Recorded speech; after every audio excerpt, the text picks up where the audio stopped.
Assalamualaikum warahmatullahi wabarakatuh. Yang terhormat Ibu Dr. Nur Fediwati MSI selaku dosen pengampu mata kuliah prinsip-prinsip kimia anorganik. Di sini kami dari kelompok 6 yang beranggotakan Lica Avelina Renata dengan NPM 2413023018. Lalu ada Bunga Ria Lestari Simamora dengan NPM 2413023052 dan saya sendiri Reza Levian dengan NPM 2413023066 akan memaparkan video pengganti presentasi mata kuliah prinsip-prinsip kimia anorganik di kelas. Di sini kami berkesempatan untuk memaparkan video terkait materi bentuk-bentuk molekul. Baik, langsung saja ke soal yang pertama. Di sini berdasarkan fenomena bentuk-bentuk dan sudut-sudut ikatan pada molekul metana, amoniak, dan air, diperoleh tiga teori yang selanjutnya dikenal dengan teori VSEPR atau tolakan pasangan kulit elektron valensi. Langsung ke soal 1A. Bagaimanakah proses diperolehnya teori yang pertama? Jelaskan dengan disertai gambar. Teori yang pertama didapatkan berdasarkan tinjauan terhadap bentuk molekul metana, yang pada faktanya metana memiliki bentuk molekul tetrahedral dengan sudut ikatan sebesar 109,5 derajat. Dan apabila diilustrasikan dalam ruang kubus, maka bentuknya akan seperti ini. Dan apabila kita imajinasikan, maka sudut-sudutnya akan terletak pada pojok depan kanan atas kita, lalu berada di pojok belakang kiri atas, lalu ada di pojok depan kiri bawah, dan satu ada di pojok belakang kanan bawah, begitu. Ternyata posisi ini adalah posisi sejauh mungkin untuk meminimalisir tolakan antar pasangan elektron. Dari fenomena ini dikemukakanlah teori VSEPR yang pertama yang berbunyi atom-atom yang terikat pada atom pusat akan menempati posisi sejauh mungkin satu sama lain untuk meminimalisir tolakan antar pasangan elektron.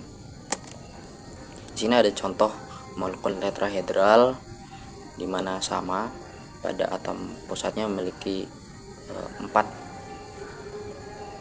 pasang elektron, dan di sini juga memiliki bentuk molekul yang sama yaitu tetrahedral. Di sini ada SiCl4, ada SiH4 dan SiBr4. Lalu beralih ke yang B, bagaimana proses diperolehnya teori yang kedua? Jelaskan dengan disertai gambar. Pada teori yang kedua ini didapatkan berdasarkan tinjauan terhadap bentuk molekul dari amoniak. Di sini terdapat dua gambar molekul amoniak dan molekul metana yang direpresentasikan dengan gambar struktur Lewis, begitu. Molekul metana dan amoniak ternyata sama-sama memiliki 4 pasang elektron. Dari situ diharapkan amoniak memiliki bentuk yang sama dengan metana yaitu tetrahedral. Namun pada faktanya amoniak memiliki bentuk yang berbeda yaitu bentuk trigonal piramida. Mengapa hal tersebut dapat terjadi? Sebagai berikut. Dapat dilihat di sini. Pada molekul amoniak ternyata memiliki perbedaan dari molekul metana. Pada molekul amoniak terdapat 1 pasangan elektron bebas dan 3 pasangan elektron ikatan. Dan dari situ tentunya terdapat 2 jenis tolakan pasangan elektron gitu. Pada molekul metana hanya terdapat 1 tolakan pasangan elektron yaitu hanya antar pasangan elektron ikatan. Namun pada molekul amoniak terdapat 2 jenis tolakan antar pasangan elektron, yaitu tolakan antar pasangan elektron bebas dengan pasangan elektron ikatan dan tolakan antar pasangan elektron ikatan dan pasangan elektron ikatan. Hal inilah yang menyebabkan penurunan sudut dari 109,5 derajat menjadi 107,8 derajat, dan molekul amoniak memiliki bentuk molekul yang berbeda dengan metana dengan sudut yang lebih kecil, karena tolakan pasangan elektron bebas dengan pasangan elektron ikatan itu ternyata lebih besar daripada tolakan antar pasangan elektron ikatan dan pasangan elektron ikatan. Di sini menyebabkan bentuk molekul amoniak menjadi trigonal piramida, dan apabila diilustrasikan dalam bidang kubus bentuknya akan seperti ini. Dari sini didapatkanlah teori yang kedua yang berbunyi tolakan pasangan elektron bebas dengan pasangan elektron ikatan lebih besar dibandingkan tolakan antar pasangan elektron ikatan. Selanjutnya 1C, bagaimanakah proses diperolehnya teori yang ketiga? Jelaskan dengan disertai gambar. Jadi, teori yang ketiga itu diperoleh dari tinjauan bentuk molekul air. Di sini terdapat dua bentuk molekul, yaitu ada molekul air dan molekul amoniak. Dari kedua bentuk molekul tersebut itu sama-sama memiliki 4 pasang elektron dan sama-sama memiliki 2 pasang elektron, yaitu pasangan elektron bebas dan pasangan elektron ikatan. Di sini diharapkan untuk H2O atau air itu memiliki bentuk yang sama dengan NH3 atau amoniak, yaitu trigonal piramida. Ternyata faktanya H2O itu memiliki bentuk V bengkok. Di sini dapat dilihat dari gambar yang sudah disediakan. Untuk perbedaannya, untuk H2O itu memiliki 2 pasangan elektron bebas, sedangkan NH3 memiliki 1 pasangan elektron bebas. Hal ini dapat terjadi karena adanya perbedaan tolakan antar pasangan elektron, di mana untuk air atau H2O itu memiliki 3 jenis tolakan antar pasangan elektron, yaitu tolakan pasangan elektron bebas dengan pasangan elektron bebas. Yang kedua ada tolakan antara pasangan elektron bebas dengan pasangan elektron ikatan, dan yang ketiga pasangan elektron ikatan dengan pasangan elektron ikatan. Sedangkan untuk NH3 itu hanya terdapat 2 jenis tolakan antar pasangan elektron. Yang pertama itu ada tolakan antara pasangan elektron bebas dengan pasangan elektron ikatan, dan yang kedua pasangan elektron ikatan dengan pasangan elektron ikatan. Karena terdapat tolakan antara pasangan elektron bebas dengan pasangan elektron bebas pada H2O tersebut, itu mengakibatkan penurunan sudut ikatan dari 107,8 derajat menjadi 104,5 derajat, di mana tolakan pasangan elektron bebas dengan pasangan elektron bebas itu lebih besar daripada pasangan elektron bebas dengan pasangan elektron ikatan, sehingga bentuk dari H2O itu berbentuk V bengkok. Karena elektron-elektron itu mengadakan tolakan untuk menempati posisi sejauh mungkin. Nah, posisi sejauh mungkinnya itu bentuknya V bengkok. Dan apabila digambarkan pada ruang kubus, maka gambarnya akan seperti ini. Jadi di sini dapat disimpulkan bahwa teori yang ketiga itu berbunyi tolakan antar pasangan elektron bebas lebih kuat dibandingkan tolakan antara pasangan elektron bebas dengan pasangan elektron ikatan.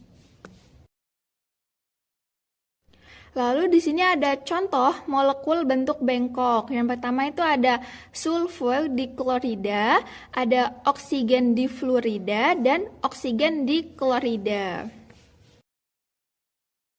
Nah, berdasarkan ketiga teori yang sudah dijelaskan, di sini dapat disimpulkan bahwa tolakan antar pasangan elektron bebas dengan pasangan elektron bebas itu lebih besar daripada tolakan pasangan elektron bebas dengan pasangan elektron ikatan, dan lebih besar juga dari tolakan pasangan elektron ikatan dengan pasangan elektron ikatan. Selanjutnya, meramal bentuk molekul. 2A, bagaimanakah cara meramal bentuk molekul? Jelaskan disertai contoh. Jadi yang pertama itu kita dengan molekul dengan sepasang elektron pada kulit valensi. Jadi molekul dengan sepasang elektron pada kulit valensi ini bisa berupa molekul diatomik ikatan tunggal dan molekul diatomik ikatan rangkap. Nah, di sini bisa dilihat pada gambar itu adalah contoh molekul diatomik. Di sini, baik molekul diatomik tunggal maupun molekul diatomik rangkap itu tidak memiliki sudut ikatan. Jadi, di sini hanya ada satu kemungkinan bentuknya, yaitu linear. Yang kedua, molekul dengan dua pasang elektron pada kulit valensi. Molekul dengan dua pasang elektron pada kulit valensi dapat dinotasikan sebagai molekul tipe AX2. Dapat dilihat pada gambar. Berdasarkan teori FSEPR, atom-atom yang terikat pada atom pusat molekul-molekul tersebut akan menempati posisi sejauh mungkin dengan sudut ikatan XAX sebesar 180 derajat. Di sini hanya ada satu kemungkinan juga untuk bentuknya, yaitu bentuknya linear. 3. Molekul dengan 3 pasang elektron pada kulit valensi. Molekul-molekul dengan 3 pasang elektron pada kulit valensi dapat berupa molekul dengan 3 pasang elektron ikatan, serta molekul dengan 2 pasang elektron ikatan dan 1 pasang elektron bebas. Dapat dilihat pada gambar berikut beberapa contoh molekul dengan 3 pasang elektron ikatan pada kulit valensi. Molekul-molekul dengan 3 pasang elektron ikatan pada kulit valensi memiliki kesamaan, yakni atom pusat mengikat 3 atom yang sama tetapi berbeda dengan atom pusatnya. Molekul-molekul yang demikian ditandai sebagai molekul tipe AX3. Berdasarkan teori pertama VSEPR, atom-atom yang terikat pada atom pusat, molekul-molekul tersebut menempati posisi sejauh mungkin dengan sudut ikatan XAX sebesar 120 derajat. Dengan demikian, dapat diramalkan bentuk molekul tersebut hanya memiliki satu kemungkinan bentuk, yaitu segitiga planar. Hal ini sesuai dengan faktanya bahwa molekul-molekul tersebut memiliki bentuk segitiga planar dengan sudut ikatan XAX sebesar 120 derajat. Yang ketiga, molekul dengan 3 pasang elektron pada kulit valensi.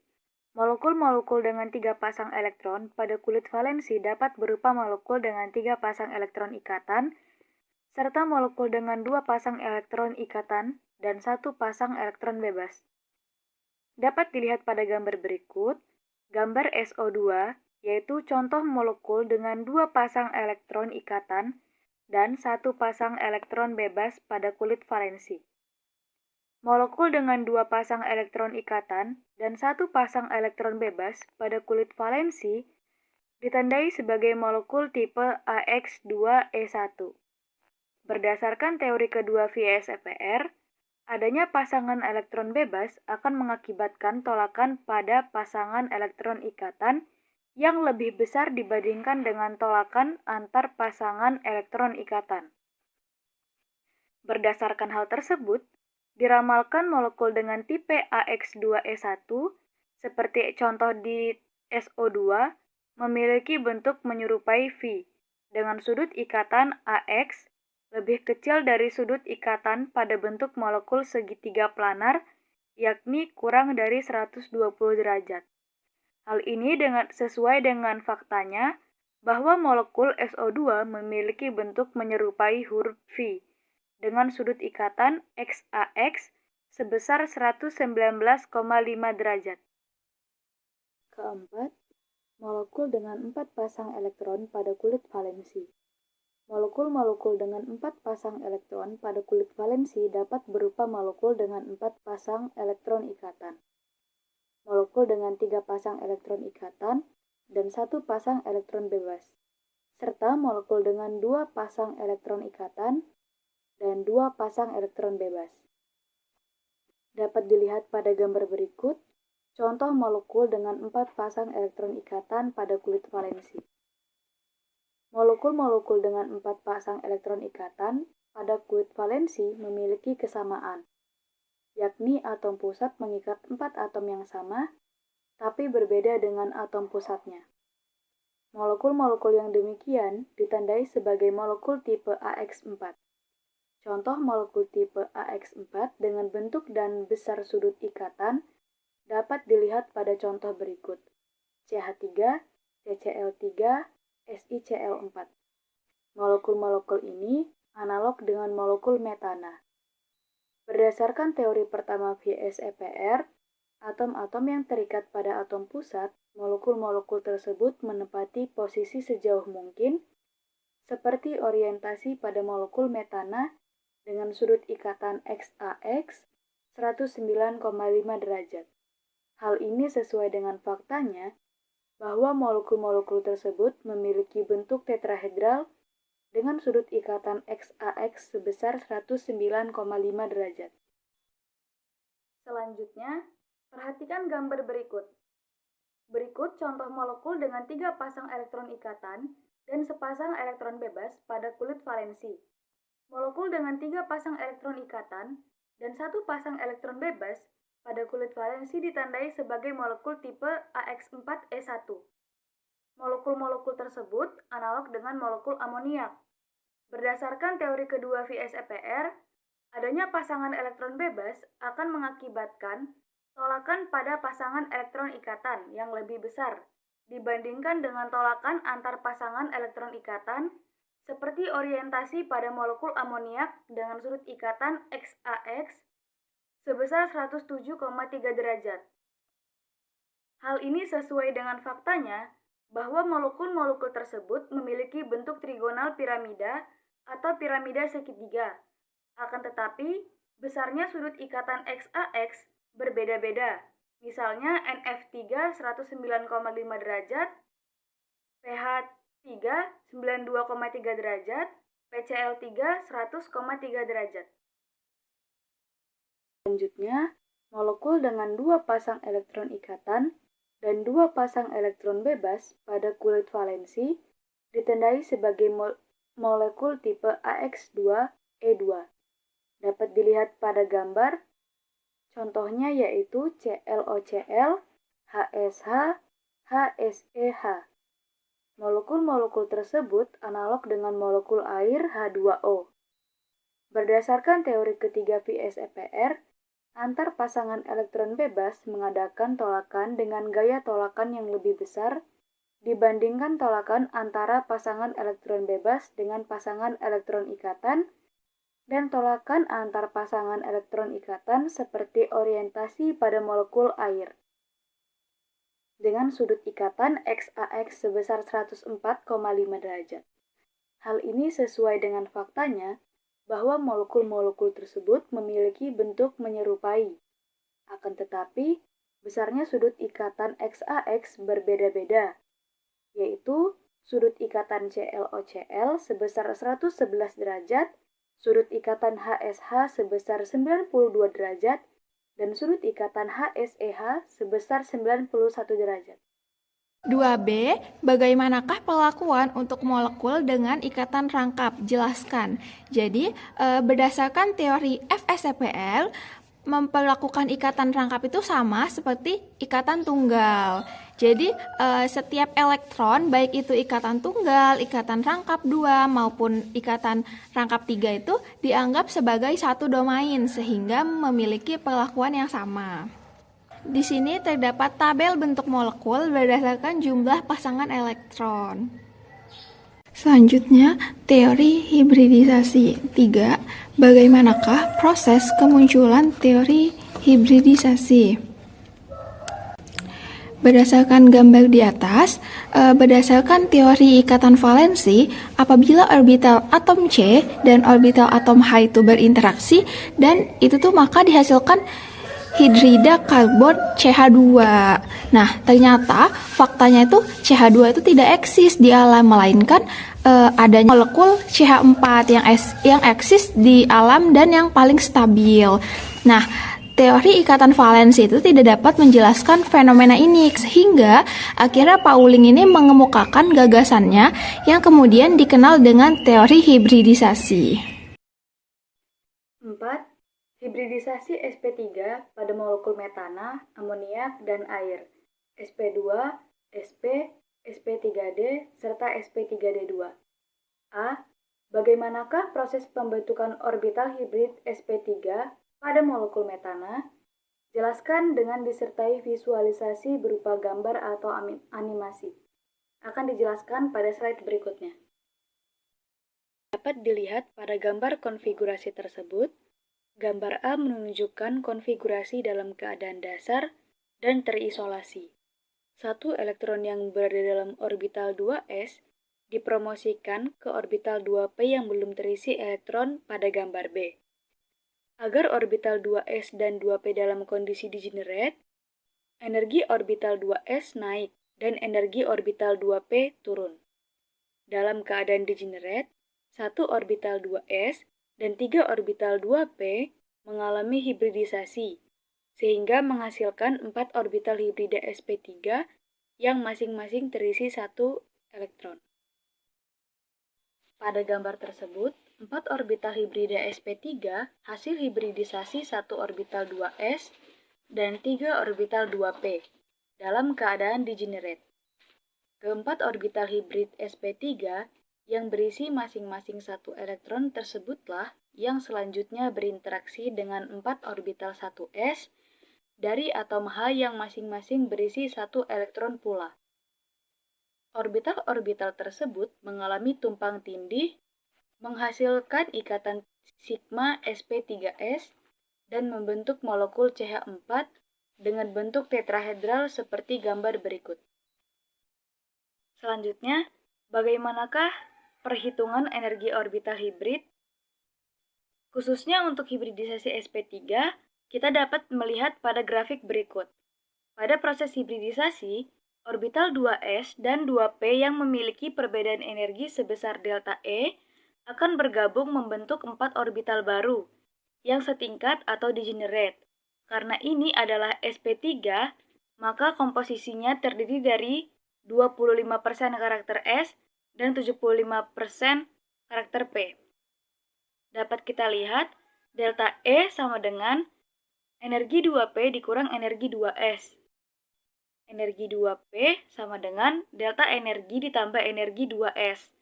Energi 2S sama dengan energi 2P dikurang delta energi. Berdasarkan komposisi tersebut, kita mendapatkan persamaan dasar energi orbital hibrida sp3 dapat dilihat pada persamaan 4, yaitu energi sp3 sama dengan 1 energi 2s ditambah 3 energi 2p dibagi 4. Artinya, energi hibrid adalah rata-rata setertimbang dari 1 bagian energi 2s dan 3 bagian energi 2p. Sekarang, kita substitusikan nilai energi 2p dari persamaan 2 ke dalam rumus tadi. Yang pertama, kita ganti energi 2p menjadi delta energi ditambah energi 2s. Setelah dikalikan dan disederhanakan, kita mendapatkan hasil akhir, yaitu energi sp3 sama dengan energi 2p dikurang 1/4 delta energi. Dapat disimpulkan, energi orbital hibrid sp3 selalu berada di antara energi orbital 2s dan 2p, dengan posisi yang lebih mendekati tingkat energi 2p karena kontribusi orbital p yang lebih dominan. Ya, jelaskan pula untuk molekul amoniak dan air. Molekul amoniak dengan atom N sebagai atom pusatnya memiliki 5 elektron pada kulit valensinya, di mana 2 elektron pada orbital 2s dan 3 elektron pada orbital 2p. Pada keadaan dasar tidak terjadi promosi elektron. Dan selanjutnya, untuk mencapai kondisi degenerate atau energi yang sama, energi orbital 2s naik dan energi dari orbital 2p turun. Dan ketika sudah mencapai kondisi degenerate, 1 orbital 2s dan 3 orbital 2p ini mengalami hibridisasi membentuk 4 orbital hibrid sp3 yang sudah degenerate gitu. Keempat orbital hibrid sp3 ini, 1 diantaranya sudah berisi sepasang elektron dan 3 orbital lainnya masih terisi masing-masing 1 elektron. Nah, ketiga orbital hibrid sp3 yang masih berisi masing-masing 1 elektron inilah yang berinteraksi dengan 3 orbital 1s dari atom H yang juga berisi masing-masing 1 elektron.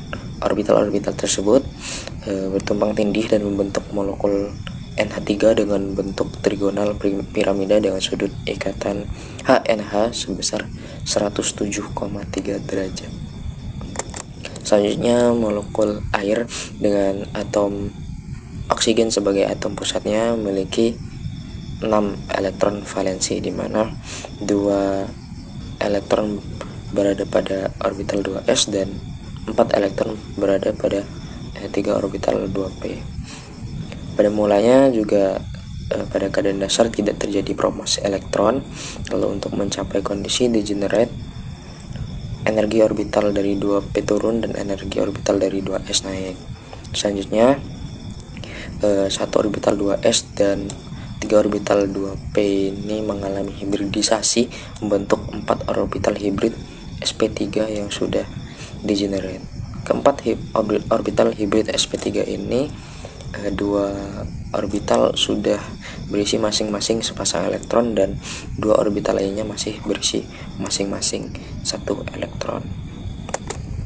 Nah, kedua orbital hibrid sp3 yang masih berisi masing-masing 1 elektron inilah yang berinteraksi dengan 2 orbital sekutu s dari atom H yang juga berisi masing-masing 1 elektron.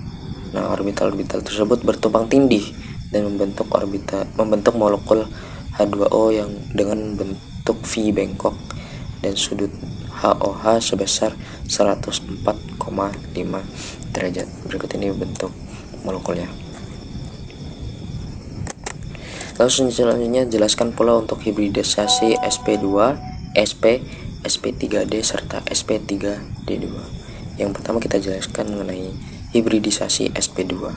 Hibridisasi sp2 ini dapat kita ambil contoh yaitu pada molekul boron trifluorida, di mana atom B sebagai atom pusatnya memiliki 3 elektron valensi, di mana 2 elektron berada pada orbital 2s dan 1 elektron berada pada orbital 2p.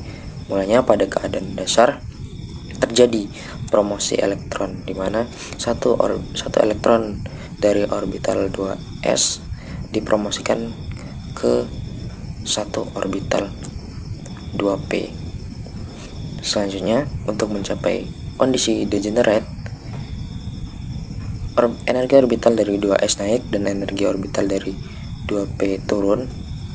Setelah itu 1 orbital 2s dan 2 orbital 2p mengalami hibridisasi membentuk 3 orbital sp2 yang masing-masing masih terisi 1 elektron. Nah, ketiga orbital hibrid sp2 yang masih berisi masing-masing 1 elektron inilah yang berinteraksi dengan 3 orbital 2p dari atom F yang juga masih berisi masing-masing 1 elektron. Orbital-orbital tersebut bertumpang tindih dan membentuk molekul Bf3 dengan bentuk segitiga planar dan sudut ikatannya sebesar 120 derajat. Orbital 2p yang tadi yang tidak mengalami hibridisasi tetap berada di tengah-tengah sumbu dan tidak mengalami tumpang tindih. Berikut ini gambar dari molekul boron trifluorida yang mengalami hibridisasi. Lalu hibridisasi sp yang dapat menjelaskan bentuk molekul pada beryllium triklorida. Beryllium triklorida dengan atom pusat Be memiliki elektron valensi 2, di mana 2 elektron valensi tersebut berada pada orbital 2s. Mulanya pada keadaan dasar terjadi promosi elektron, di mana 1 elektron dari orbital 2s dipromosikan ke 1 orbital 2p. Lalu selanjutnya untuk mencapai kondisi degenerate, energi orbital dari 2s naik dan energi dari orbital 2p turun.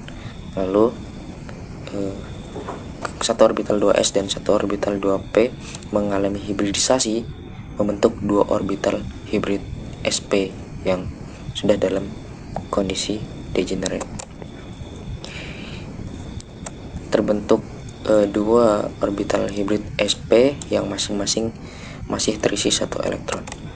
Kedua orbital hibrid sp yang berisi masing-masing 1 elektron inilah yang berinteraksi dengan 2 orbital 3p dari atom Cl yang juga berisi masing-masing 1 elektron. Orbital-orbital tersebut bertumpang tindih dan membentuk molekul BeCl2 dengan bentuk segitiga planar dan sudut ikatannya sebesar 180 derajat. Di sini ada gambar satu orbital S dan satu orbital P. Lalu mereka mengalami hibridisasi membentuk dua orbital SP. Lalu di sini ada gambar tupang tindih orbital sehingga terbentuklah molekul beryllium klorida atau BeCl2. Lalu orbital 2p pada atom Be yang tidak mengalami hibridisasi tetap berada di tengah seperti pada gambar berikut ini dan tidak mengalami tumpang tindih. Lalu hibridisasi sp3d dapat menjelaskan bentuk molekul pada fosfor pentaklorida.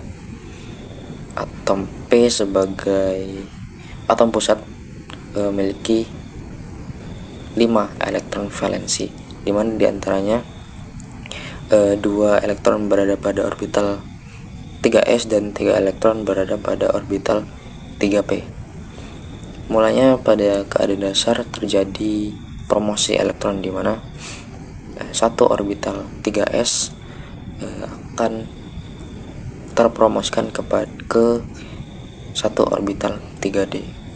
Nah, satu orbital 3s lalu 3 orbital 3p dan satu orbital 3d berhibridisasi membentuk 5 orbital sp 3d. Terbentuk 5 orbital hibrid sp3d yang masing-masing masih terisi satu elektron. Kelima orbital hibrid sp3d yang masih berisi masing-masing satu elektron ini berinteraksi dengan 5 orbital 3p dari Cl yang juga berisi masing-masing satu elektron. Orbital-orbital tersebut bertumpang tindih membentuk molekul PCl5 dengan bentuk trigonal piramidal. 3 atom Cl akan berada pada bidang segitiga ekuatorial dengan sudut CL-PCl 120 derajat dan 2 atom Cl berada pada sumbu vertikal atau aksial dengan sudut CL-PCl sebesar 90 derajat. Di sini ada gambar orbital hibrid sp3d, 5 orbital hibrid sp3d, dan di sini ada gambar tupang tindihnya. Lalu yang terakhir ada hibridisasi sp3d2 yang dapat menjelaskan bentuk molekul pada belerang heksafluorida, di mana atom S sebagai atom pusatnya memiliki 6 elektron valensi, di mana 2 diantaranya berada pada orbital 3s dan 4 diantaranya berada pada orbital 3p.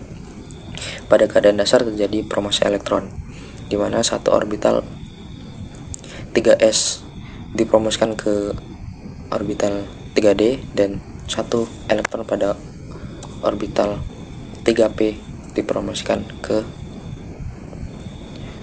orbital 3d. Satu orbital 3s lalu 3 orbital 3p dan 2 orbital 3d mengalami hibridisasi membentuk 6 orbital sp3d2 yang masing-masing masih terisi satu elektron. Keenam orbital hibrid sp3d2 yang berisi masing-masing satu elektron inilah yang berinteraksi dengan 6 orbital 2p dari F yang juga berisi masing-masing satu elektron. Orbital-orbital tersebut bertumpang tindih dan bentuk molekul SF6 dengan bentuk molekul oktahedral, di mana 4 atom F akan berada pada bidang segitiga ekuatorial dan 2 atom F berada pada sumbu vertikal atau aksial dengan semua sudut FSF sebesar 90 derajat. Berikut ini gambar 6 orbital hibrid sp3d2 dan berikutnya adalah tumpang tindih antara orbital hibrid sp3d2 dengan 6 orbital 2p dari atom F. Baik, itu tadi pemaparan video dari kami kelompok 6. Kurang lebihnya mohon maaf. Kami akhiri, wassalamualaikum warahmatullahi wabarakatuh.